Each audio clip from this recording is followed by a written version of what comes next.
Vamos orar. Pai, em nome de Cristo Jesus, eu quero dizer e declarar, na presença desses irmãos queridos, pelo poder do Teu Espírito Santo, que Teu é o reino, Tua é a glória e Teu é o poder. E que nós nos sujeitamos à Tua vontade e nos colocamos na posição de quem está carente do Senhor e de mais daquilo que o Senhor tem para nos oferecer. Da sua vida, da revelação do seu propósito eterno, da revelação dessa economia divina, desse infundir da vida de Deus em nós. Queremos mais. Nunca seremos satisfeitos, pois declaramos que somos pobres de espírito, no tocante a receber mais do Senhor. Nunca seremos ricos, porque nunca estaremos satisfeitos. Derrame, Senhor, mais da Tua vida, mais da Tua palavra, mais da Tua presença, a cada dia. Em nome de Jesus, amém. Ô Gile, eu tenho uma mensagem tão poderosa, você podia trazer um toque assim especial para essa mensagem hoje? Escolhe aí, aquilo que o Espírito Santo colocar no seu coração, vai lá. Eu quero falar um pouquinho hoje sobre a nossa essência como igreja, né? E para a gente falar sobre reino, a gente precisa compreender todos os estágios da salvação de Deus. Então eu quero falar um pouquinho sobre isso hoje, sobre o propósito de Deus em nos salvar, sobre a queda do homem e sobre esse resgate do Senhor. Amém? Para que você possa compreender em que momento nós estamos na nossa jornada com Deus. Aleluia. Quem está a fim de aprender mais sobre isso? Ok. Gênesis, no capítulo de número 2, a partir do verso de número 4, acho que eu vou ler aqui no telão, se puder colocar, para a gente poder acompanhar. Estas são as origens dos céus e da terra quando foram criados. No dia em que o Senhor Deus fez a terra e os céus, toda a planta do campo ainda não estava na terra, e toda a erva do campo que ainda não brotava, porque ainda o Senhor Deus não tinha feito chover sobre a terra. Isso é muito engraçado, né? Porque não tinha plantas, nem ervas, nem árvores, porque Deus não tinha feito chover sobre a terra. E na teologia tradicional, a gente escuta nas faculdades de teologia, nos seminários, que a primeira chuva só aconteceu no dilúvio. Mas veja, não tinha plantas, nem ervas, nem árvores, porque não tinha chovido. Ou seja, quando nasceram as plantas, as árvores, as ervas, por pensamento lógico, Deus tem que ter feito chover. Consegue entender ou não? E olha o detalhe. Não havia homem para lavrar a terra. Ou seja, revela também que o propósito de Deus com o homem é que o homem seja um lavrador da terra. Pegou ou não? Quem está pegando? Pode passar? Um vapor, porém, subia da terra e regava toda a face da terra. O que significa isso? Que a terra, ou seja, o pó da terra em que o Senhor Deus usou para formar o homem, estava molhado, estava úmida a terra. Terra molhada, barro. Esse é o nome. Pode passar? E formou o Senhor Deus o homem do pó da terra. Veja, essa palavra formou dá a ideia de que Deus manipulou com a própria mão. Ele veio assim, como alguém que pega a argila e ele foi dando forma. Mas era apenas um boneco de barro, que não tinha em si mesmo vida. Quem consegue entender? Olha isso. E soprou em suas narinas o fôlego de vida. Aí, esse boneco inanimado, sem vida, recebeu o sopro de Deus. E o sopro de Deus introduziu vida na matéria. Porque era só um boneco de argila, de barro, sem vida. Mas quando Deus sopra, a palavra aí, soprou, que Deus soprou, é ruá. E ruá é também o termo usado no Antigo Testamento para o Espírito de Deus. E fôlego de vida em hebraico é neshama. Ou seja, o Espírito de Deus introduziu a neshama, ou seja, o fôlego de vida na matéria. E o homem, então, passou a ser uma alma vivente. A junção do espírito humano que Deus soprou com a matéria trouxe à luz um terceiro elemento, a alma vivente, que é o ser vivente, que é aquilo que nós somos. Então, o homem foi criado por Deus tripartido. Basar, que é o pó da terra, a Neshama, que é o fôlego de vida, o espírito humano, e a Nefesh, em hebraico, alma, aí é Nefesh, a alma vivente, a alma do ser humano, o ser em si, o ser humano em si. Então, esse homem é um ser tripartido, dotado de espírito, alma e corpo. Quem entendeu, diga amém. Eu preciso de 3 voluntários aqui em cima. Sabe que pode me ajudar? Venha, Pedro. Aproveita que você está aí, lindo com essa roupa aí, hein? De que time que é essa aí? Milwaukee Bucks. Fica tranquilo que ele não entendeu nada. Ele não sabe inglês. Me ajuda aqui, varão. Você entendeu qual é o time? Eu assisti esse time. Ele chegou na final. Ele ganhou, na verdade, o campeonato, né? E eu assisti com o Lolo, esse time, o Bucks, jogando com o Orlando Magic, lá no estádio do Orlando.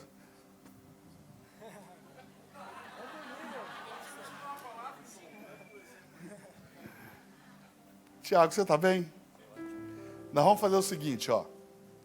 O Pedro vai ser a alma, você vai ser o corpo e você vai ser o espírito. Amém? Então fiquem aqui, põe a mão aqui. Então, o ser humano, ele é um ser tripartido, dotado de corpo, alma e espírito. Ou dotado de espírito, alma e corpo. Ok? João 4:24 diz, Deus é espírito. Deus é o quê? Deus é o quê? Então está escrito assim, ó. Deus é espírito. Nunca esqueça disso. Deus é espírito. Então, o que Deus fez quando criou o homem? Deu ao homem um corpo espiritual para que esse homem pudesse interagir com o mundo dos espíritos.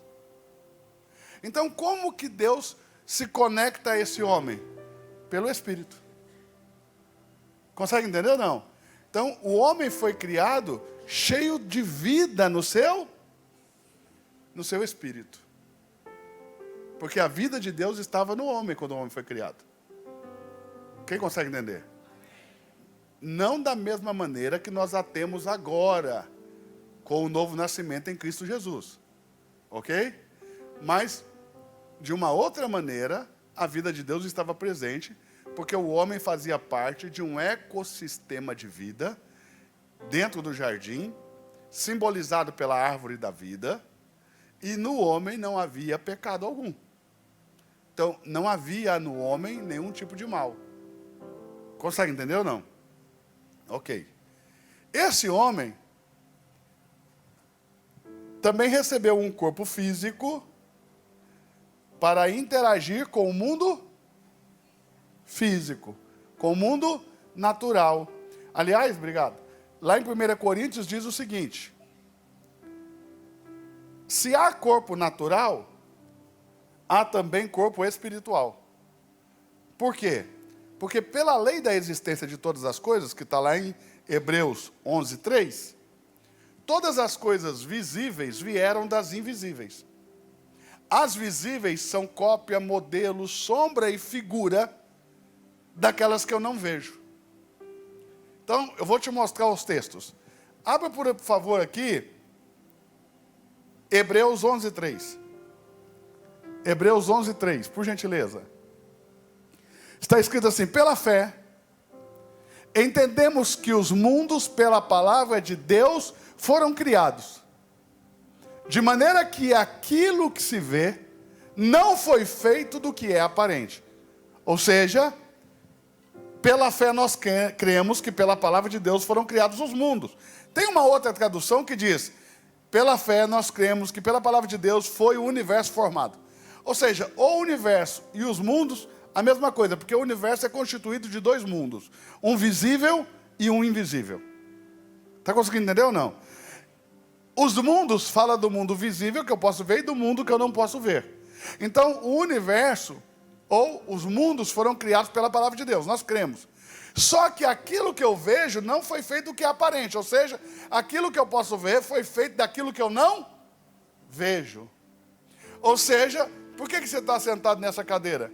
Porque no mundo espiritual existe uma cadeira semelhante, nunca igual, e correspondente a essa. Essa que você está sentando é uma cópia, é um modelo, uma figura.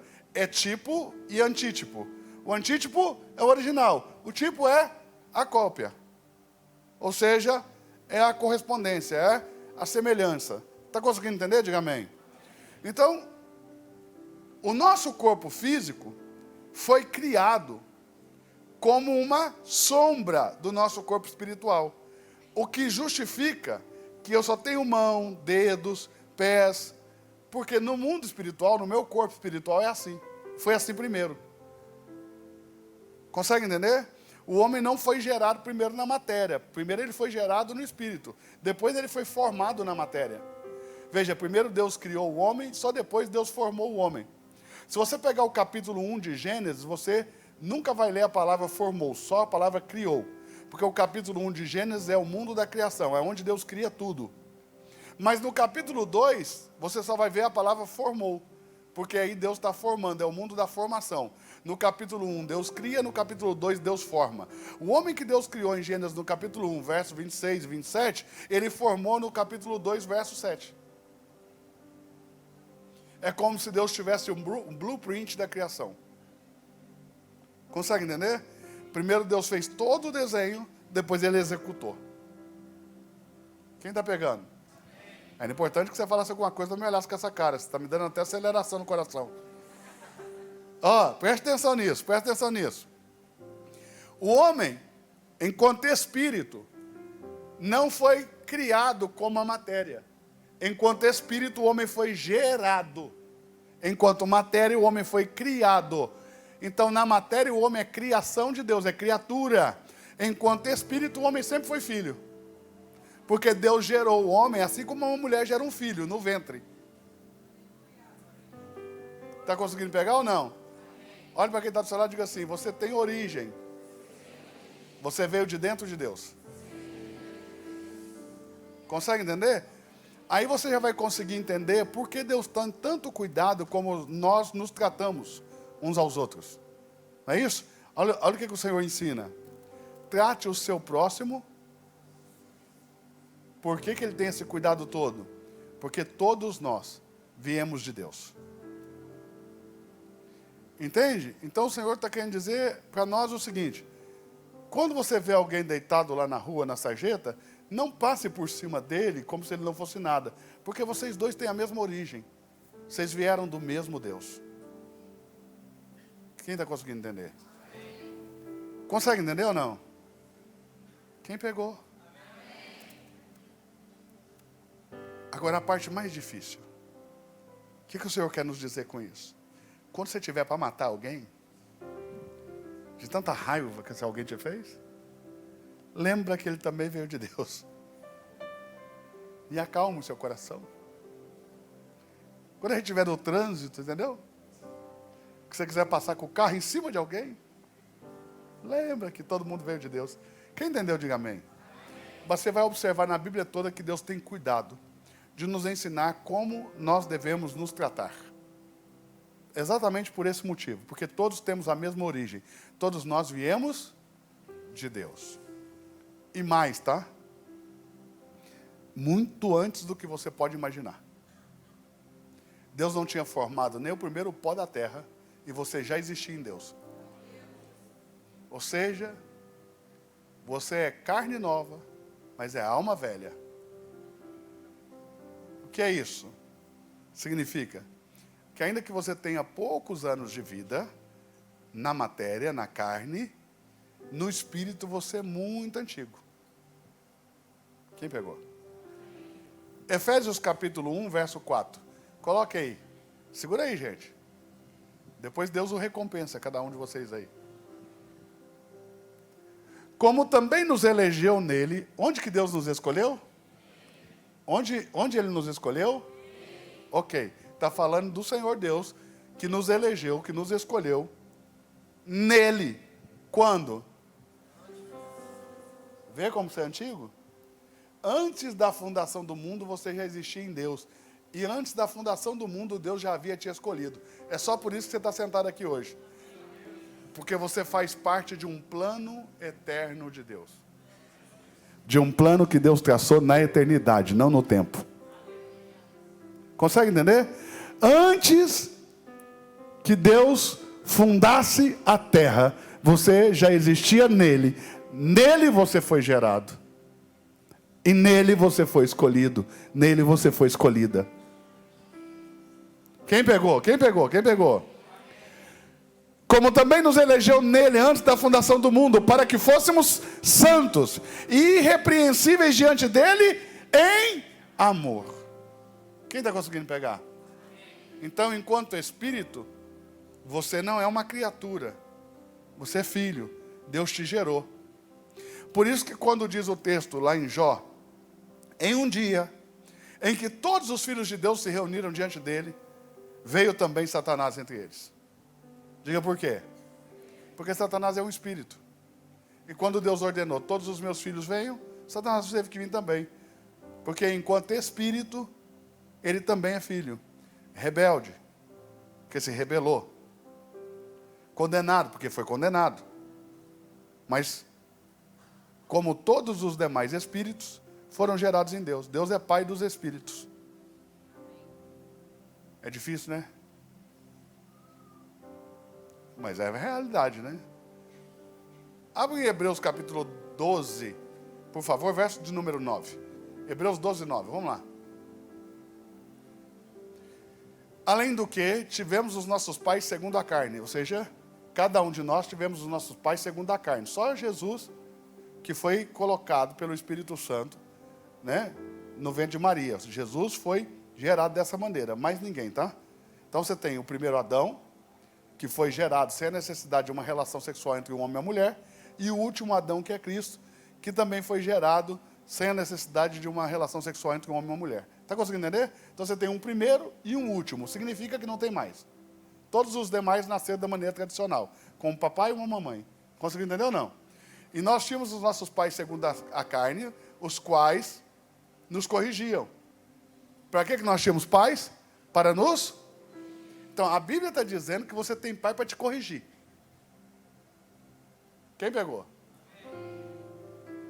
Ah, não pegou. Não, porque a gente acha que a gente tem pai para pagar a conta para a gente, né? É ou não é? O pessoal acha que a gente tem pai para ficar dando presente. Mas a Bíblia diz que nós temos pais para que eles nos corrijam. E mesmo eles nos corrigindo, nós os reverenciamos. Porque está escrito aí, nesse mesmo texto, que a correção, no momento que é aplicada, não é motivo de alegria, mas depois dá fruto. Então ninguém fica feliz quando é corrigido, mas depois vem um fruto. Ah, não. Vou falar isso de novo. Porque eu não sei, né? Como é que funciona no Brasil. A maioria cresceu com um pai ausente, igual eu, ou não conhecia o pai, né? Porque eu fui conhecer o meu pai, já tinha 32 anos. Então, eu nem conhecia o meu. Então, presta atenção. Quem cresceu assim, sem o pai, não tem ideia dessa figura do pai corrigindo.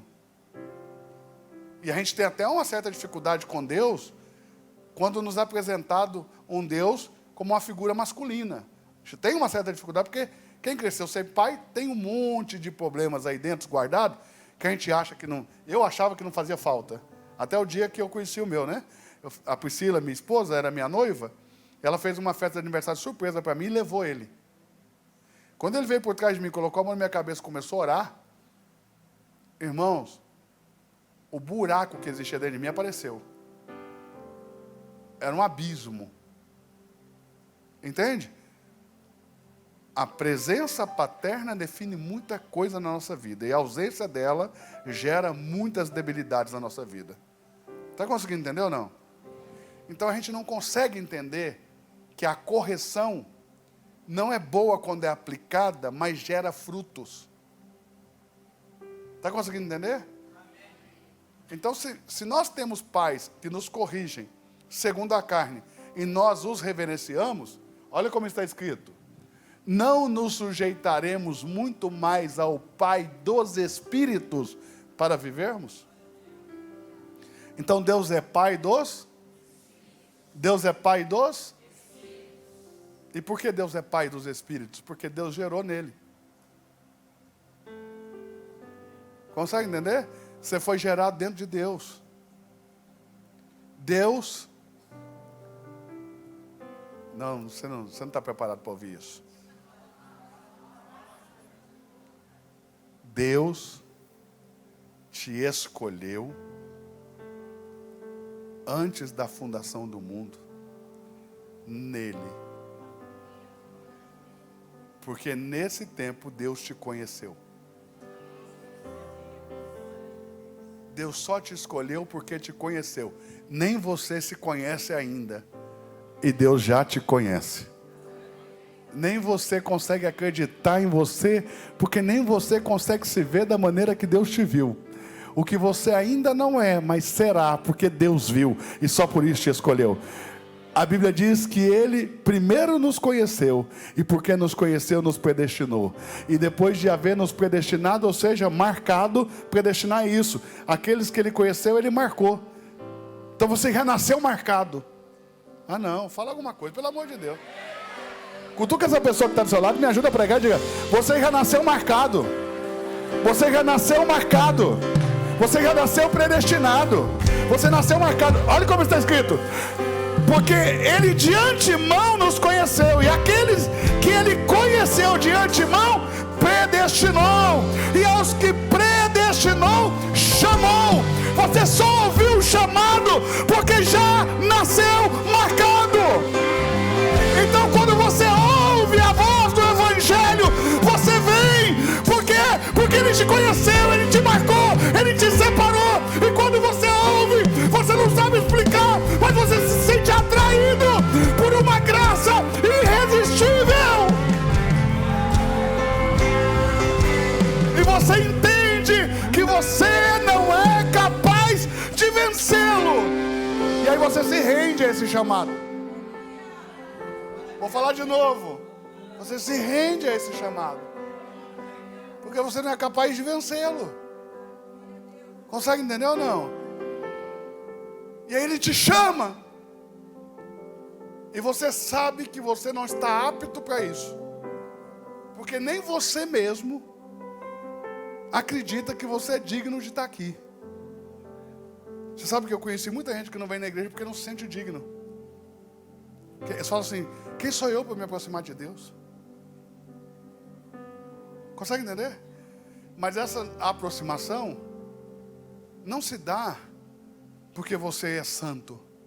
Essa aproximação dá-se porque Deus conheceu o seu coração antes de você nascer, antes de você ser formado no ventre da sua mãe, antes mesmo da fundação do mundo. O Senhor te conheceu e te predestinou, e agora te chama. Mas preste atenção, não para por aí, porque o texto bíblico diz em Romanos que aqueles que Ele chamou também justificou. Você não se aproxima de Deus pela sua dignidade. Você se aproxima de Deus pela justificação que há em Cristo Jesus. Consegue entender? Consegue entender ou não? Então aqueles que Ele conheceu, predestinou. Aos que predestinou, chamou. Aos que chamou, justificou. E aos que justificou, também glorificou. Vou falar de novo, que é para ver se você entende. Quem é rápido de raciocínio vai entender. De novo: aos que de antemão conheceu, predestinou. Aos que predestinou, chamou, aos que chamou, justificou, e aos que justificou, glorificou. Vou falar de novo. Glorificou. Vou falar mais uma vez. Glorificou. Não pegaram ainda, vou falar de novo. Glorificou. Ah, não está entendendo? Cutuca quem está perto de você, diga assim, ó, vou te explicar. O final da obra do Senhor é a glorificação. O início é o conhecimento prévio de Deus. O final é a glorificação. Deus começa te conhecendo antes mesmo da fundação do mundo e termina te glorificando. Quem conseguiu entender, diga amém. Mas veja, o texto não diz que Ele vai te glorificar. O texto diz que Ele já te glorificou. Você é uma obra consumada de Deus. Tudo que Deus está fazendo na tua vida agora já foi terminado antes mesmo de iniciar. O que significa que é impossível que você dê errado. Olhe para quem está do seu lado e diga assim: você é um projeto, um plano que está fadado a dar certo. A dar certo. Diga: você vai dar certo, porque você é um plano de Deus e não seu. A sua vida é um plano de Deus, não é seu plano, é plano de Deus. Você não nasceu por acaso, você nasceu por vontade de Deus. E eu vou te dizer, você vai dar certo. Eu vou dizer de novo, vai dar certo, porque Deus já concluiu a obra.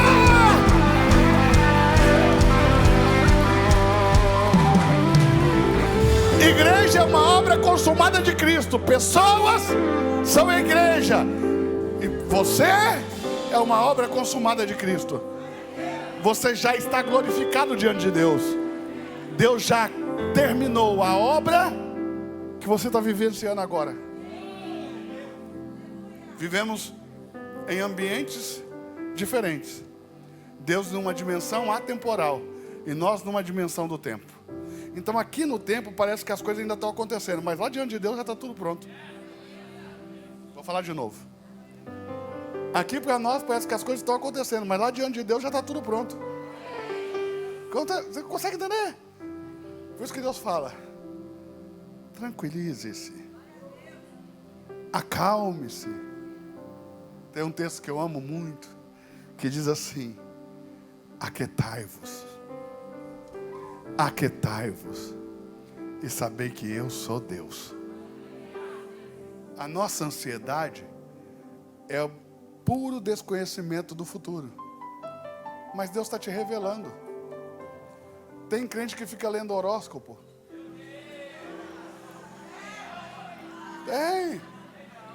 Tem crente que visita cartomante. Tem crente que vai atrás de pitonisa. Tem crente que vai atrás de feiticeiros para ver o futuro.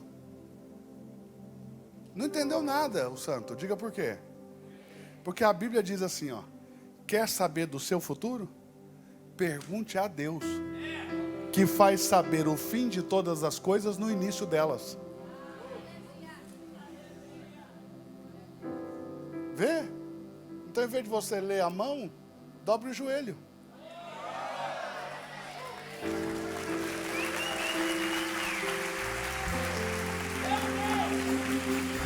Em vez de você ficar lá no seu celular, o que tem esse mês para Gêmeos?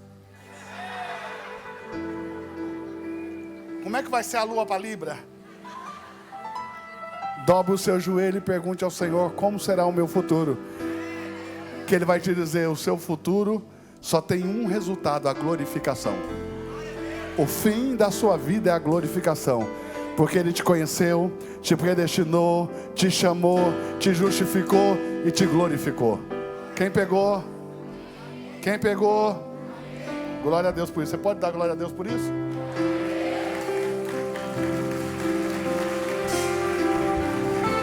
Zacarias capítulo 12, verso 1. peso da palavra do Senhor sobre Israel. Fala o Senhor, que estende o céu e que funda a terra. Diga comigo, Deus Criador vai falar. E que forma o espírito do homem dentro dele. Preste atenção. Você foi gerado dentro de Deus. Quem conseguiu entender? Hebreus capítulo de número 8, verso de número 5. Volta ao 4, por favor. Ora, se tivesse na terra, falando de Jesus, se Jesus estivesse na terra, nem tão pouco sacerdote seria. Porque Jesus era da tribo de Judá, os sacerdotes são da tribo de Levi, né? Para você ser sacerdote, você tem que ser levita, coatita, ou seja, tem que ser filho de Levi, filho de Coate, que são os coatitas, né? Filho de Anrão, filho de Arão. Então veja, levita, coatita, anamita, nascido na casa de Arão. Não é qualquer pessoa que podia ser sacerdote. Como Jesus era da tribo de Judá, tanto por Maria como por José, porque José descende de Davi, ok? Por Salomão. E Maria descende de Davi por Natã. São dois filhos de Davi, o rei Salomão e Natã. Agora preste atenção. Havendo ainda sacerdotes que oferecem dons segundo a lei. Pode passar? Os quais, os sacerdotes do passado, o santuário, todas aquelas coisas, servem de exemplo e sombra das coisas celestiais. Veja, tudo que você lê ali no Velho Testamento sobre a organização de Israel é uma sombra das coisas do céu. Eles tinham um tabernáculo que eles montavam lá no meio do acampamento. Na verdade, eles montavam o tabernáculo primeiro e o acampamento ao redor. Era assim que era montado. O tabernáculo de Moisés, posso falar? Eu não sei se você está preparado para ouvir certas verdades. O tabernáculo de Moisés era falso. Diga por quê? Porque ele é uma cópia do verdadeiro. O verdadeiro está no céu. Não foi feito pela mão de um homem, foi feito pela mão do Senhor. O de Moisés é uma cópia mal feita, diga-se de passagem. Porque depois Davi vai aperfeiçoar. Porque Davi vai receber o desenho que vai dar para Salomão. Salomão vai construir o templo que se chama de Salomão. Mas quem recebeu a planta da mão de Deus foi Davi. Davi diz, o próprio dedo de Deus desenhou para mim. E aí ele falou para Salomão, e eu te dou. Porque Deus falou que você vai construir, não eu. Mas a planta ele me deu. E na planta de Davi não tinha um candeeiro, tinha 10. Veja, Moisés viu 1. Davi já viu 10. Então a revelação nunca muda. Porque Moisés viu o candeeiro, Davi viu o candeeiro. Ela só aumenta. Moisés viu 1, Davi viu 10. Então Deus não está mudando a revelação quando Ele nos faz avançar no conhecimento. Ele só está aumentando a nossa visão. E quando Ele amplia a sua visão, você começa a enxergar coisas que antes você não enxergava. Então você nunca pode estar fechado para enxergar mais com Deus.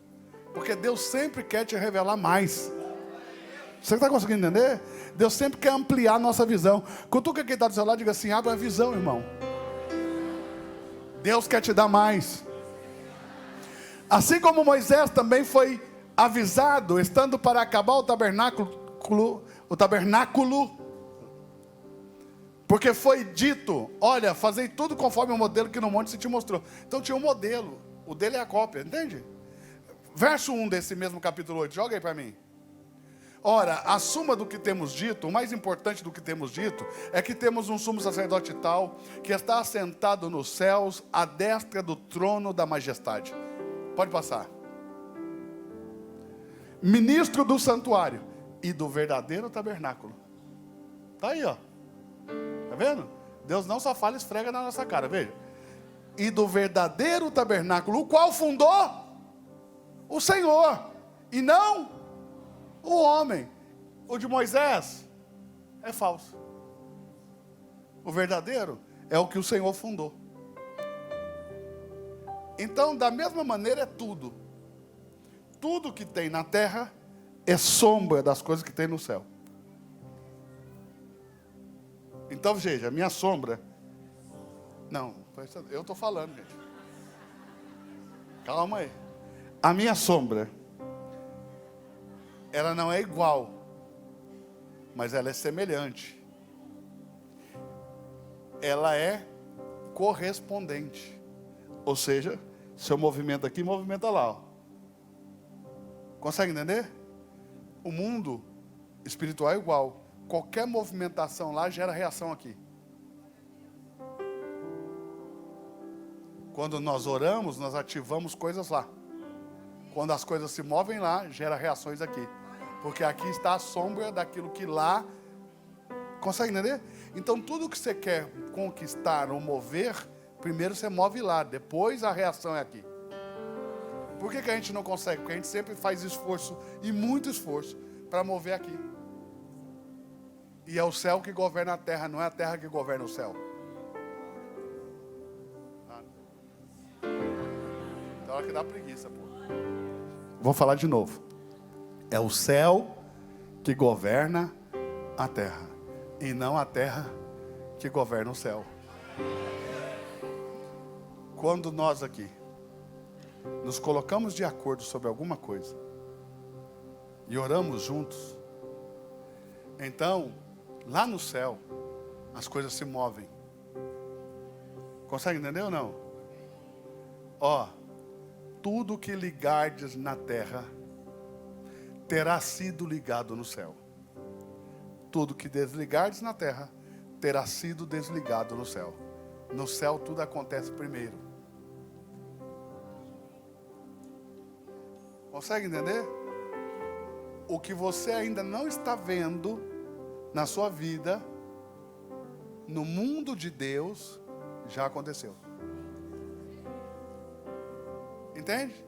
Você olha para Deus e diz: eu quero morrer. Tudo dá errado na minha vida. Síndrome de Elias, né? Ele chegou lá no meio do deserto: eu quero morrer, tirar a minha vida, porque não sei o quê. Aí Deus falou para ele: calma. O que você quer? Quero morrer. Aí Deus pegou ele vivo e segurou. Não vai morrer não, só no final. Fala que você é bobo. Tira da sua cabeça que Deus vai fazer o que você quer. Deus vai fazer o que Ele quer. Consegue entender? Então, como você não conhece o que Deus já fez, aí você fica desesperado. Quem pegou? Pegou aqui ou não? Conseguiu entender? Quem conseguiu entender? Então, Tessalonicenses capítulo 5, verso 23. 1 Tessalonicenses capítulo 5, verso 23. Vamos lá. Na tela, por gentileza. O mesmo Deus de paz vos santifique em tudo. E todo o vosso espírito, veja, vírgula, e alma, essa letra E é um agente que adiciona, para você não pensar que é um sinônimo. Tá? É espírito mais alma, mais corpo. Então o homem é espírito, alma e corpo. O homem é um ser tripartido, ele é tricótomo. O homem existe em 3 dimensões: no espírito, na alma e no corpo. Está conseguindo entender? Quem está conseguindo entender? Ok. No advento do pecado, para quem não sabe, a história eu vou contar. Quando Deus formou o homem, colocou o homem no jardim do Éden, para que o homem lavrasse e guardasse o jardim. Mas Deus não permitiu que o homem lavrasse. Deus ordenou ao homem, no capítulo 2, verso 16, que ele deveria comer de todas as árvores do jardim, porque, como eu te disse, é um ecossistema de vida, e o homem precisava se nutrir da vida que ali estava, mas que não comesse da árvore do conhecimento do bem e do mal, porque no dia em que dela comesse, certamente morreria. Preste atenção, Deus não disse assim, ó, se você comer eu te mato. Não é isso. Não é Deus castigando o homem porque... Não, é uma consequência natural do comer da árvore do conhecimento do bem e do mal, a morte. Consegue entender? O castigo de Deus vem depois da morte. E mais as sentenças que ele aplicou ali no momento do pecado. Quem está pegando? Ok. Aí o homem, não sei por que cargas d'água comeu. Eu sei como é que foi a história. A mulher que Deus deu para o homem olhou para a árvore e viu que a árvore era boa para se comer, agradável aos olhos, desejável para dar entendimento. Tomou do seu fruto e comeu. Deu também ao seu marido e ele comeu com ela. Quer ver como é que começa a história? Capítulo 3, verso 1 de Gênesis. Meu Deus, eu estou muito afim de falar tudo hoje. Ora, era a serpente a mais astuta de toda animalha do campo que o Senhor Deus tinha feito. Era a serpente a mais astuta de todos os animais do campo que o Senhor Deus tinha feito. Veja, até... não dá para entender. Você está preparado para isso?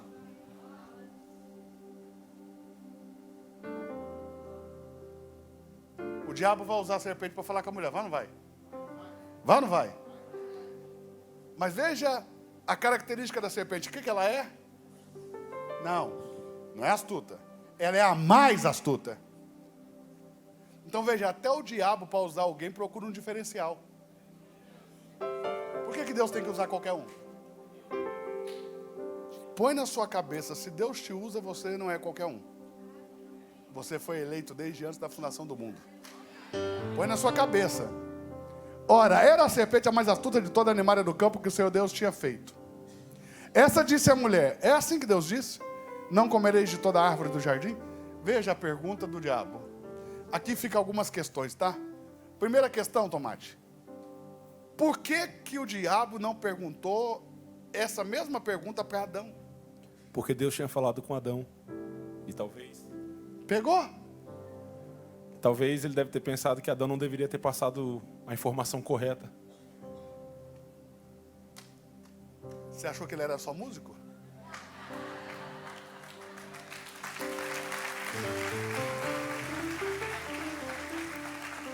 Tomate também é Bíblia, irmão. Preste atenção nisso. Escute bem.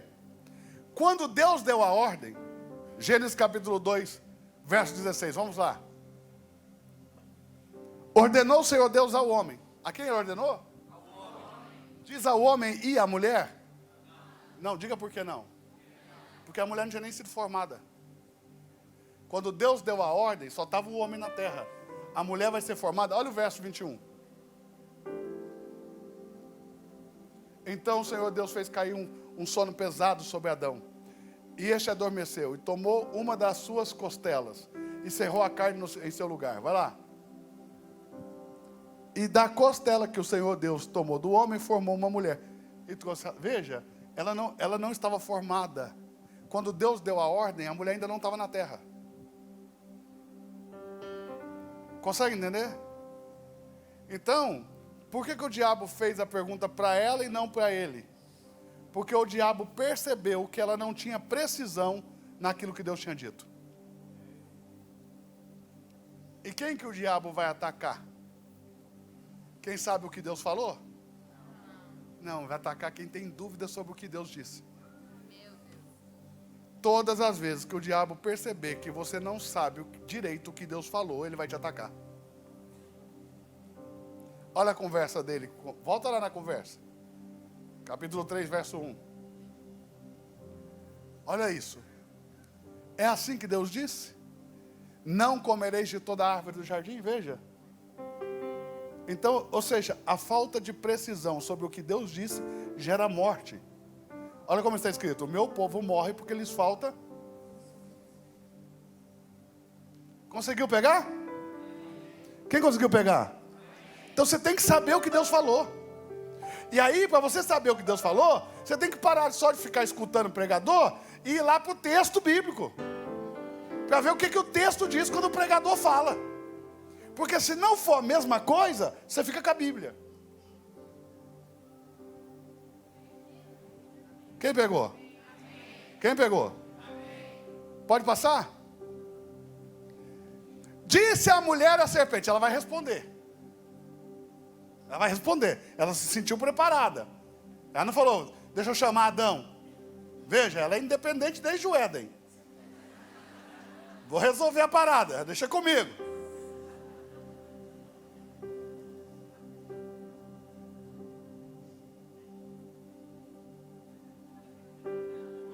É que eu estou aqui pensando se ela lia de Beauvoir lá no jardim, não lia, né? do fruto das árvores do jardim comeremos. A resposta dela. Mas do fruto da árvore que está no meio do jardim, na onde está a árvore? Disse Deus: não comereis dele, nem nele tocareis, para que não morrais. Deus falou de árvore no meio? Deus falou sobre tocar? Mas se eu disser que o Tiago disse uma coisa que o Tiago não disse, o que eu estou fazendo? Veja, ela atribuiu a Deus palavras que Deus não tinha dito. Quando você faz isso, você mente. Consegue entender? Que você não pode sair falando o que você acha que está escrito. Você tem que ter certeza do que está escrito. Porque quando nós falamos o que nós achamos que está escrito, a gente pode incorrer em um grave erro e gerar morte. Quem está pegando? Quem está pegando? Capítulo 2, verso de número 8. Gênesis 2:8. E plantou o Senhor Deus um jardim no Éden. Veja, o Éden não é o jardim. Catequese, catequese, catequese. Sai, vamos vencer. Hein? Um jardim é que foi plantado no Éden. A palavra Éden quer dizer terra fértil, terra deleitosa, terra de delícias. Assim era a terra, assim era o mundo antes do homem pecar. Não havia espinho, nem espinhos, nem abrolhos. Não havia espinhos, nem ervas amargas. Porque Deus não tinha planejado que você chorasse por causa dos espinhos da vida e nem por causa das coisas amargas da vida. Deus tinha planejado que você vivesse em um lugar de delícias. Quem pegou? Foi o pecado que nos tirou desse lugar de delícias. Então, o mundo era um Éden, um lugar de delícia, uma terra fértil, deleitosa. Quem pegou? E Deus plantou esse jardim no Éden, mas para o lado oriental do Éden. Luz. Oriente, lugar de onde vem a luz. Ou seja, o leste, lugar de onde nasce o sol. Então Deus plantou o jardim para o lado do sol nascente. Quem entendeu, diga amém. E pôs ali o homem que tinha formado. Então veja, primeiro Deus formou o homem, depois Deus criou o jardim. Isso é muito importante, diga por quê. Porque não foi o homem que foi feito para as coisas que foram feitas para o homem. Não pegou. Então Deus colocou isso na ordem correta. Primeiro ele forma o homem, depois ele planta o jardim. O jardim é para o homem, não é o homem para o jardim. As coisas são feitas para você, mas você não foi feito para as coisas, você foi feito para Deus. Não pegou. Pode passar? E o Senhor fez brotar da terra toda sorte de árvores agradáveis à vista e boas para a comida ou para o alimento. A árvore da vida no meio do jardim. Qual que é a do meio? Veja, dessa eles podiam comer. Aliás, não só podia, tinha uma ordem. Coma de todas, só não do conhecimento do bem e do mal. Veja isso. E a árvore do conhecimento do bem e do mal. Se a árvore da vida está no meio, a árvore do conhecimento do bem e do mal tem que estar onde? Tem que estar onde? Do lado, né? Fecha um olho aí e olha para mim. Fecha um olho assim, ó, e olha para mim com um olho só. Quem está no centro, eu ou a mesa? Fecha o outro e olha de novo. E veja quem está no centro, eu ou a mesa? Então veja o seguinte. O meio, tudo depende da perspectiva de quem olha. Ok? E o que a Bíblia ensina é que tudo aquilo que eu desejo desenfreadamente se torna o centro do meu viver. A mulher desejou tanto essa árvore que ela virou o centro para ela. Mas lá em Apocalipse, quando Jesus vai falar, ele fala assim, ó, se você vencer, eu te darei de comer da árvore da vida, que está no meio do paraíso de Deus. Para Jesus, a vida sempre foi o centro. Para a mulher, é que o objeto do seu desejo se tornou o centro. Conseguiu entender? Tudo que você desejar descontroladamente, o nome disso é concupiscência, tá? Anomalia do desejo. Você vai fazer disso o centro da sua vida. Já viu adolescente quando está na escola que apaixona? Eles fazem cara de que não passou por isso. O objeto da sua paixão se torna o centro da sua vida, a ponto de ter umas meninas que chegam em casa e falam assim para a mãe: mãe, eu vou morrer. Por quê? Ai, fulano nem olha para mim. É nesse nível. Isso fez daquela pessoa o centro da sua vida. A gente faz isso com coisas. A gente faz isso com dinheiro. A gente faz isso com pessoas. Está conseguindo entender ou não? Mas o centro da nossa vida tem que ser a vida de Deus. Quem entendeu? Quem entendeu? Irmãos, a missão hoje é fera, hein? Ainda bem que está todo mundo malhado aí. Ó, presta atenção nesse detalhe. O que foi, pastor Guilherme? Terrível esse cara. Presta atenção nisso aqui, gente. Ela falou que Deus disse que não era para comer da árvore do meio. Deus falou isso? Deus falou isso? E ela falou que não podia tocar. Deus falou isso? Não, veja. Ela criou para ela um dispositivo que afasta ela do objeto do seu desejo. Quer dizer, me ajuda aqui, varão. Fica na frente aí, irmão. Fica aqui, olha aqui para mim. Você fica me protegendo do objeto do desejo, ok?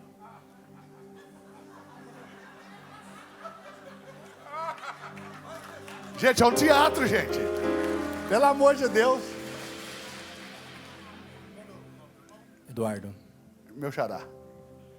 Eduardo, você vai fazer o papel da lei, da regra.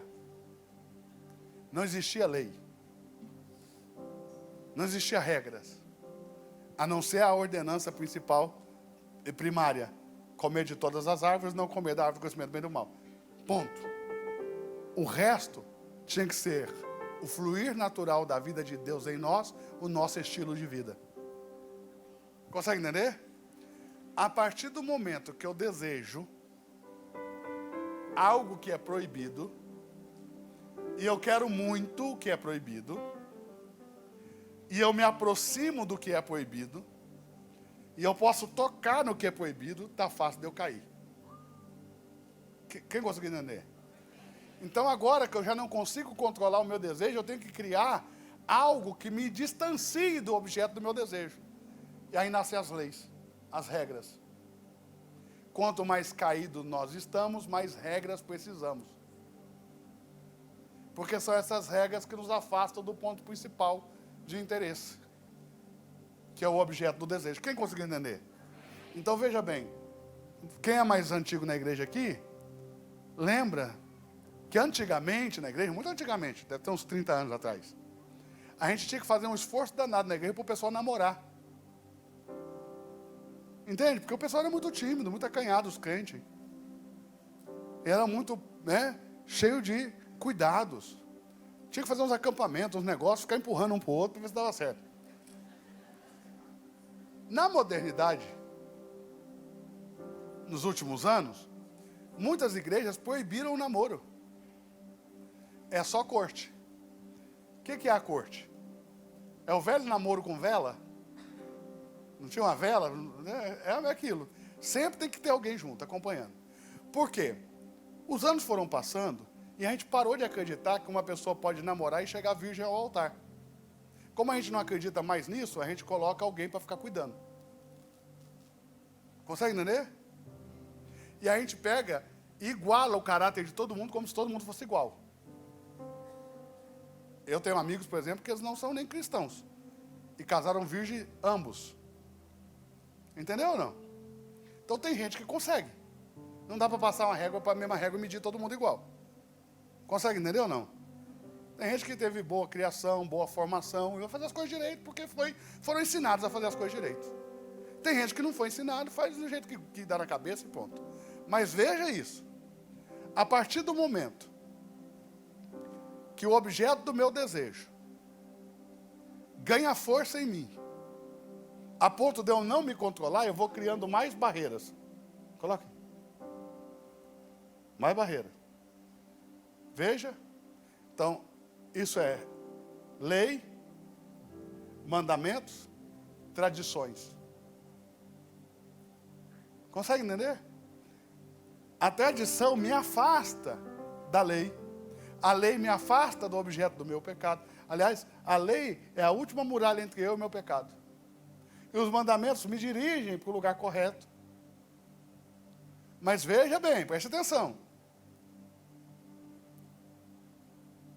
O que a tradição faz? O texto diz assim: você não vai misturar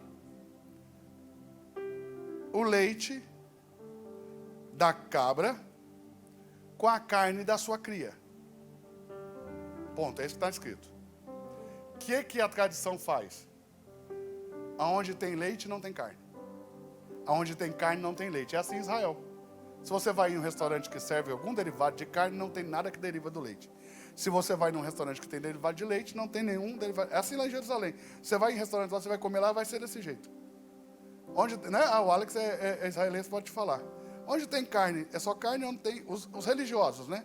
Tem os lugares que não são religiosos. Eu estou falando onde a comida onde ela é kosher. Onde ela segue os preceitos. Essa tradição me afasta de misturar a carne com leite. De nunca fazer um estrogonofe. Consegue entender? Porque o mandamento vai dirigir que eu faça coisas de leite para o lugar que serve leite, e as coisas de carne para o lugar que serve carne, e a lei é o que proíbe. E a carne e o leite é o meu objeto de desejo aqui. Então veja, eu vou criando mecanismos que me afastam do objeto do meu desejo. Qual é a razão da lei? Ela foi promulgada por causa da transgressão. Transgrediram o que se não tinha lei? Princípios.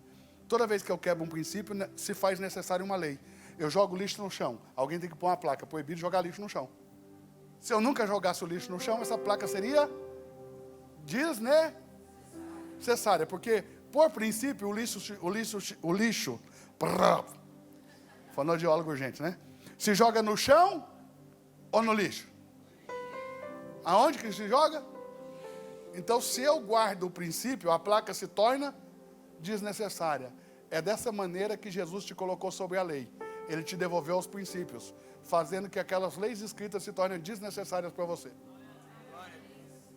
Quando está escrito lá, não adulterarás, você olha para aqui e fala, não faz sentido para mim. Porque eu sou de Cristo. E por princípio, quem é de Cristo só tem uma mulher. E não é uma de cada vez, não. É uma mesmo, da hora que nasce até a hora que morre. Você vai casar uma só vez. Por princípio, um cristão faz isso. Quando a gente quebra o princípio, aí tem que escrever a plaquinha, não adultere. Aí eu não sei o que é adultério até que a lei seja escrita. É a lei que vai me revelar o que é o adultério e como isso ofende a Deus. Consegue entender ou não? Obrigado, gente. Então, a mulher estava onde? A mulher já estava em toda essa arquitetura do pecado.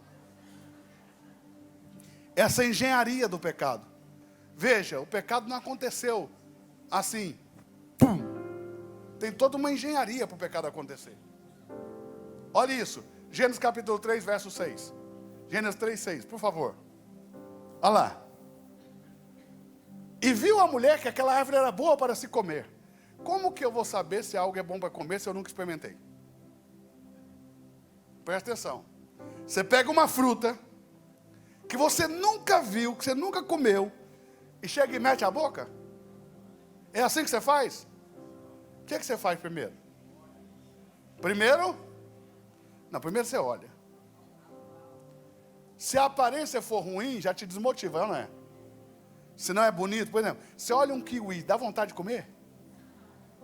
Se você não vê por dentro, porque o aspecto exterior vê? Parece marido, né?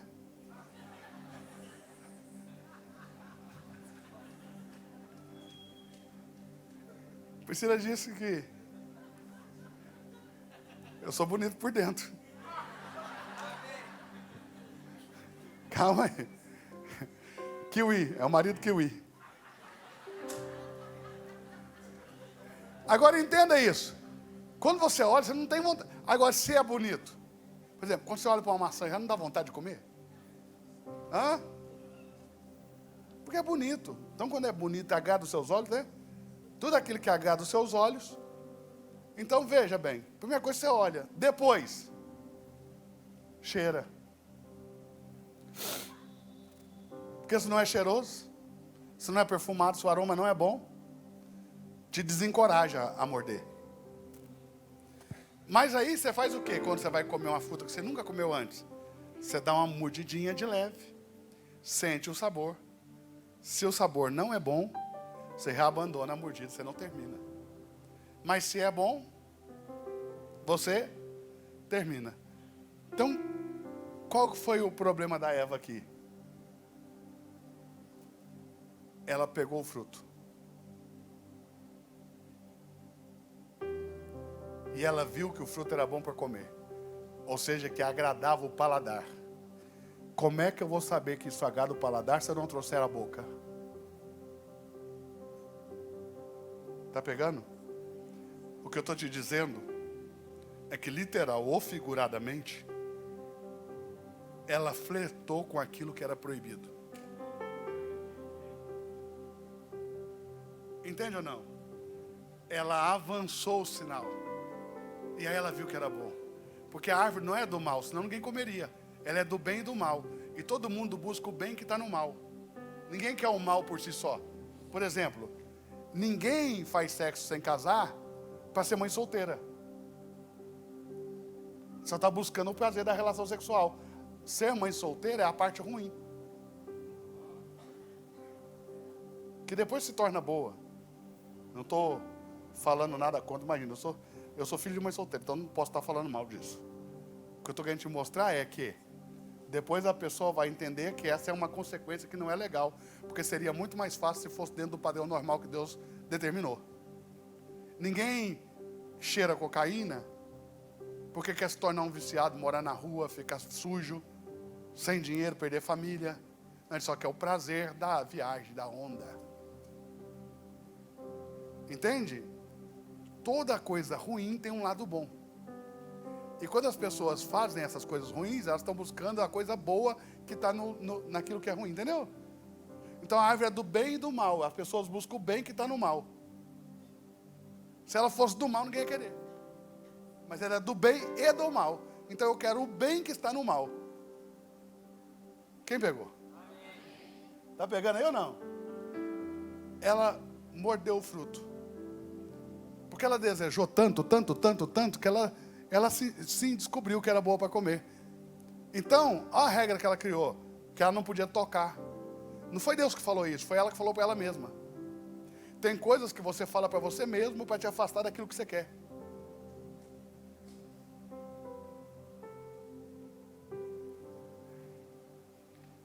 Na minha época diziam assim, quem desdenha quer comprar. Consegue entender ou não? O cara fica metendo o pau, mas porque ele quer. Quem está pegando? Já vou partir para a finalização, porque eu sei que, né? Não dá para ir tão profundo assim também, né? Mas vamos lá. Viu que ela era boa para comer, agrada o paladar, o corpo físico. Agradável aos olhos, ou seja, agrada a alma. Os olhos são a porta de entrada para a alma. Amém? Tudo que agrada os meus olhos, agrada a minha alma. Minha alma é seduzida pelos olhos. Irmão, você sabe que você olha. Repara para você ver. Todas as minhas amigas que eu tinha no ano passado, que eu vi casaram com os meninos, que quando elas conheceram, elas falaram que era feio. Por que casaram então? Olhar demais. Porque você olha uma primeira vez e fala, é feio. Aí você olha de novo. De novo. Aí sai aquela frase, não é que é bonitinho? Então, o segredo, diga qual é o segredo? É não olhar demais a ponto da sua alma ser seduzida. Tem gente que não está apaixonada, está enfeitiçado. Estou te falando, é feitiço. Tem muita coisa que as pessoas chamam de paixão e é feitiço da alma. A alma foi seduzida. Entende? Porque você olhou demais quando não tinha que olhar. Entenda isso aqui. Agradável aos olhos, desejável para dar entendimento, tomou do seu fruto e comeu, deu também a seu marido e ele comeu com ela. Aqui eu tenho uma tese que é só minha, tá? Não está na Bíblia, é meu entendimento. Pode criticar se você quiser, mas eu penso que ele só comeu depois que ela comeu e não morreu. Porque Deus falou, no dia que você comer, você morre. Ela comeu, deu nada. Ele pensou, não é que a serpente tem razão? Isso, conjecturas da minha mente. Amém? Mas veja, ela comeu primeiro e ele comeu com ela. E não tem essa história de que ele não estava lá quando a serpente estava falando, não estava lá quando ela comeu, ele estava junto. O texto bíblico diz que ele estava com ela quando ela comeu. Ele estava junto. Talvez em português não dê esse entendimento, mas basta você ler esse texto em hebraico, perdão, e você vai ver que eles estavam juntos. Se você ler em inglês também, em francês também, chega em português, dá essa ideia de que eles estão longe. Eles estavam juntos, o tempo todo. Quem pegou? Agora que eles comem, passa o próximo verso.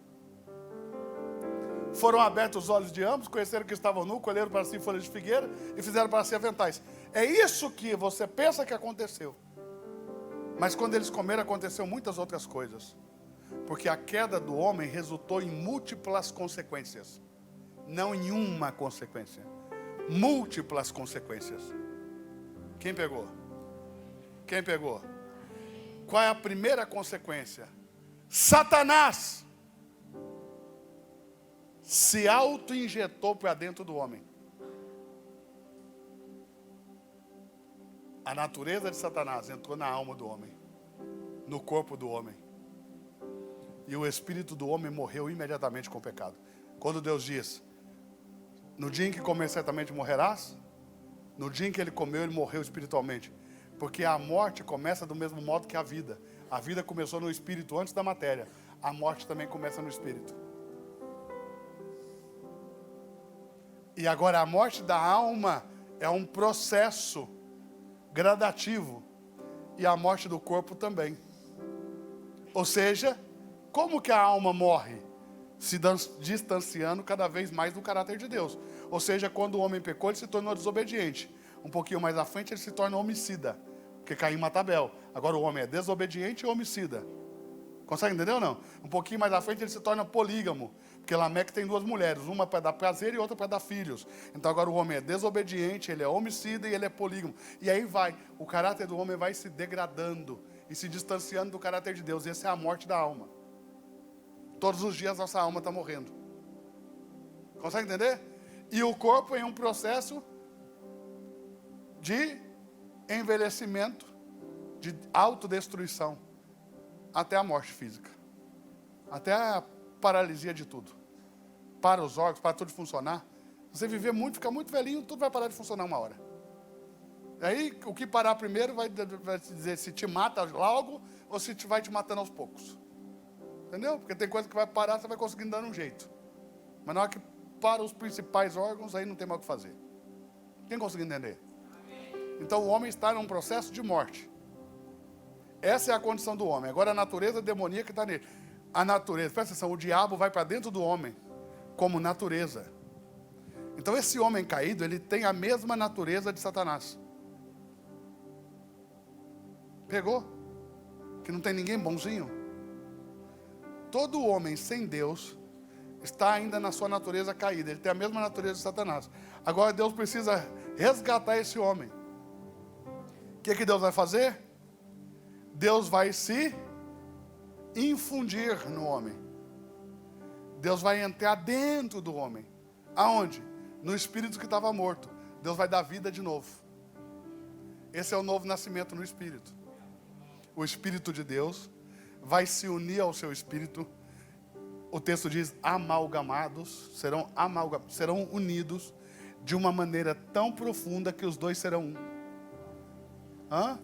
1 Coríntios capítulo 6, verso 17, o que se ajunta ao Espírito de Deus é um só com Ele. É um mesmo Espírito. Então, O Espírito de Deus agora vai estar na minha natureza. Esse Espírito de Deus vai lutar contra a minha... Fica de frente ali para o Tiago fica de frente para ele. Vai lutar contra a minha velha natureza. Deus está no meu espírito. E a velha natureza está na minha alma e no meu corpo. Consegue entender? Agora vai se travar uma batalha, onde o Espírito precisa vencer a carne, para que você não faça o que você quer, mas a vontade de Deus. Por isso que o apóstolo Paulo vai escrever essa batalha dizendo: o Espírito milita contra a carne milita contra o Espírito, porque eles se opõem. E aí ele vai falar sobre o fruto do Espírito, porque o Espírito não produz frutos no plural, o Espírito produz fruto no singular. O Espírito só dá um fruto. Consegue entender? E qual é o fruto do Espírito? O amor. E esse amor se manifesta como domínio próprio, longanimidade, benignidade. Consegue entender? Então o amor vai se manifestando. É como que eu entendo isso aqui? Ó? Um pé de manga pode produzir abacaxi? Não, mas não produz mais de uma qualidade de manga? Bom, o amor produz mais de uma qualidade de fruto, mas é o mesmo fruto. Ou seja, o Espírito de Deus só produz um fruto, que é o amor. E esse amor se manifesta de muitas maneiras. Consegue entender? Ou seja, o Espírito, uma árvore só não pode dar 2 frutos. Uma árvore só dá um fruto, por isso que o texto está no singular. Quem entendeu? Agora, as obras da carne aí estão no plural. Porque a carne sim produz muitas obras. E essas obras, elas entristecem o Espírito. Consegue entender? Então começa uma guerra. Ou seja, você é um campo de guerra sobre 2 pernas. Há uma batalha dentro de você acontecendo o tempo todo. Paulo apóstolo vai falar dessa batalha e vai falar o seguinte: aquilo que eu quero fazer, que é bom, ou seja, o bem que eu quero fazer, não faço. E o mal que eu não quero fazer, diga eu não quero fazer o mal. Aí ele diz, esse eu faço. Olha a conclusão que ele vai chegar. Se eu estou fazendo uma coisa que eu não quero fazer, então não sou eu que faço, mas o pecado que habita em mim. Porque a natureza do diabo que foi injetada no nosso corpo se tornou em pecado. E esse nosso corpo se tornou o corpo do pecado. Consegue entender? Então agora a vida de Deus veio para dentro do meu espírito. O meu espírito nasceu de novo. A alma não nasce de novo. O corpo físico não nasce de novo. Os processos de salvação de Deus para cada parte do nosso ser são distintos. Quem pegou? Olhe bem, o espírito nasce de novo. É o novo nascimento no espírito. 1 Coríntios capítulo 15, verso 45. Coloca aí, por favor. 44.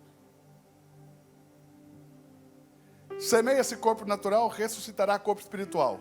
Há corpo natural e há também corpo espiritual.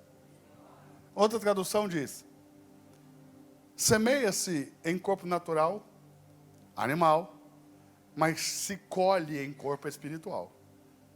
Se existe um corpo natural, existe também um corpo espiritual. O meu corpo espiritual agora está cheio de Deus, porque eu nasci de novo. O novo nascimento acontece aqui. 1 Coríntios capítulo 6, verso 17, coloca o texto aí. O que se une ao Espírito de Deus se torna o mesmo Espírito com ele. E aqui nasce um novo homem. Diga, um novo homem. Aqui está o velho homem. A alma. Então agora eu tenho um novo homem e um velho homem. O novo homem que está em mim, a nova criatura, é Cristo. Consegue entender ou não? A partir desse novo homem, Deus... Porque como funciona? Deus criou um homem Esse homem pecou e condenou todos os demais homens. Conseguiu entender ou não? Quem conseguiu entender? Agora veja, um homem destrói tudo. Aí Deus faz o quê? Traz um novo homem. E a partir desse novo homem, Deus recria tudo. Então, no primeiro momento, Deus criou todas as coisas e por último o homem. No segundo momento, Deus cria um novo homem e a partir desse novo homem, todas as coisas. De novo. Deus criou todas as coisas e por último, na obra Hexameron, a obra dos 6 dias, o homem. Agora, na nova criação, Deus primeiro cria um novo homem e a partir do novo homem, Deus recria todas as coisas. Todas as coisas são criadas de novo a partir de Cristo. Quem entendeu? Então aqui está a nova criatura, a nova criação. Essa alma caída e esse corpo do pecado, tudo convivendo aqui. Então, se aqui, no meu espírito, eu sou salvo pelo novo nascimento, como que a minha alma é salva? Tiago 1:21, coloca aí por favor. Tiago 1:21. Por isso, rejeitando toda a imundícia e superfluidade de malícia, recebei com mansidão a palavra em vós, a qual pode salvar as vossas. Veja, a alma não é salva pelo novo nascimento. A alma é salva quando a palavra de Deus, que é Cristo, entra nela e a transforma. Romanos capítulo de número 12, verso 1. Romanos 12:1. Rogo-vos, pois, irmãos, pela compaixão de Deus, que apresenteis os vossos corpos como sacrifício vivo, santo e agradável, que é o vosso culto racional. Verso 2. E não sedes conformados com este mundo, ou seja, não tem a mesma forma do mundo, mas sede transformados pela renovação do vosso entendimento. Aí a palavra é alma. Pela renovação da vossa alma, para que experimenteis qual seja a boa, agradável e perfeita vontade de Deus. A vontade de Deus é boa, porque ela é boa, ela é agradável, porque agradável é perfeita. Não é boa, perfeita e agradável. Não. É boa, agradável e perfeita. Não tem nada depois do perfeito, irmão. Entendeu? Não dá para pôr o perfeito primeiro e agradável depois. Então você troca tudo, poxa. É que o pessoal cantou trocado, aí vocês viram doutrina, né? A vontade de Deus é boa. Porque ela é boa, ela é agradável. Porque ela é agradável, ela é perfeita a Deus. Conseguiu entender? É boa, agradável e perfeita. Não boa, perfeita e agradável. É boa, agradável e perfeita. Quem entendeu? Graças a Deus. Agora veja bem. Então, a minha alma tem que ser transformada pela renovação do meu entendimento. A palavra aí é metanoia. De onde vem a palavra metamorfos, que quer dizer metamorfose. De onde vem a palavra metamorfose? Ou seja, é uma transformação tão grande, tão profunda, como de uma largata que vira borboleta. Quem não vê o processo não acredita. Então a sua alma tem que passar por um casulo, que é a palavra, que vai transformar ela. Quem conseguiu entender? Irmão, esse processo é tão forte na sua vida, você está passando por ele. É que como você está vivendo o processo, você não percebe. É igual a criança que convive com a gente, né? Você não vê crescer. Quando vê um parente que não vê a criança faz tempo, fala, nossa, como essa criança cresceu. Não é um susto? Assim é você. Você não se dá conta do quanto você foi transformado, até que você encontra alguém que não foi. E alguém que não foi olha para você. Aí você vai ajudar a evangelizar, e o cara não quer vir para a igreja porque fuma. O cara fuma, não quer ir para a igreja, porque ele ficar fumando na igreja, não vai dar certo. Aí você olha para o cara e fala, fica calmo. Eu sei que não é fácil largar o cigarro. Quando eu fumava, também não foi fácil. Aí o cara olha para sua cara e fala, não consigo estiver fumando? O que aconteceu? Você foi tão transformado que já está irreconhecível. Consegue entender? Você fala para o cara, não, pode ficar tranquilo, eu também larguei a bebida, eu também bebia muito. O cara olha para você e fala, não consigo te ver bebendo? Ou seja, você foi tão transformado que a pessoa não consegue nem te ver como você foi antes. A pessoa não... Entendeu? A borboleta, ele olha para ela e fala, não, você nunca foi lagarta, não dá. Não. Consegue entender ou não? Esse é o processo de transformação de Deus na sua vida. Ele é tão poderoso, é só você voltar lá para os seus amigos antigos, que você vai ver que eles vão falar assim, você não fala mais igual antes. Não tem o mesmo papo, não tem a mesma conversa. Simplesmente porque não é a mesma pessoa. Uma nova pessoa nasceu. Consegue entender? E essa nova pessoa está se desenvolvendo de uma maneira tão poderosa que essa alma vai sendo transformada. E à medida que ela é transformada, ela sujeita o corpo. Quem conseguiu entender? Então Deus no meu espírito transforma a minha alma. E a minha alma transformada sujeita o meu corpo. A ponto dele dizer, entregue os vossos corpos como sacrifício vivo. Eu escolho submeter o meu corpo à vontade de Deus, que é boa, agradável e perfeita. Por causa do nível de transformação da minha alma, eu sujeito o meu corpo. Então não é mais a minha carne que me controla. Eu não sou mais controlado pelos desejos. Eu não vou mais agir por instinto como um animal. Não, eu tenho Deus na minha vida. Eu estou transformado no meu interior. E eu governo sobre o meu corpo. Você está conseguindo entender? Diga amém. O meu corpo já não é mais escravo de Satanás. Quem conseguiu entender? Deus te libertou da escravidão do pecado. Agora, o seu corpo, que antes não tinha escolha, ele era entregue ao pecado. Agora não, ele está sujeito à sua vontade, e a sua vontade é a vontade de Deus, porque Deus está em você e a sua alma está sendo transformada. Quem está pegando? Quem está conseguindo pegar? Obrigado, gente. Deus abençoe vocês. Obrigado.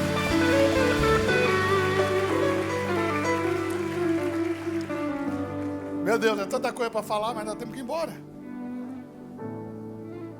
Olha para quem está do seu lado e diga assim, ó. Não lute contra o pecado. A Bíblia não instrui assim. A Bíblia diz assim, ó. Ande em espírito. Em vez de ficar lá no campo da carne, lutando contra as suas vontades carnais, não, se entregue a uma vida no espírito. E se você se entregar a uma vida no espírito, você não vai satisfazer as vontades da carne. Ande em espírito e não satisfareis os desejos da vossa carne. Consegue entender? Porque eu não posso vencer o pecado. Por isso Jesus veio. Se eu pudesse vencer o pecado, Jesus não ia nascer nem morrer. Ele venceu o pecado por mim e me deu vida. Agora eu tenho que andar nessa vida para não satisfazer o meu corpo do pecado. O corpo do pecado tem que andar sujeito. Consegue entender? Você tem que dizer para ele, eu não sou mais escravo, quem manda sou eu. Ou seja, se você não, antes você não tinha escolha. Você era dominado pelo pecado. Agora, presta atenção, você foi liberto. O pecado na sua vida é escolha. Você escolheu pecar. Você não é mais escravo. Você só peca quando você quer. Antes você pecava, independente da sua vontade. Agora Jesus te libertou. Você não é mais escravo do pecado. E você pode sujeitar o seu corpo e oferecer ele a Deus como um sacrifício vivo. Consegue entender? Quem consegue entender isso? Quem consegue entender isso? Eu quero continuar essas mensagens. Domingo, nas 4 reuniões eu vou continuar. Então você fica ligado. Se você não conseguir estar presencialmente, veja online. Consegue entender ou não?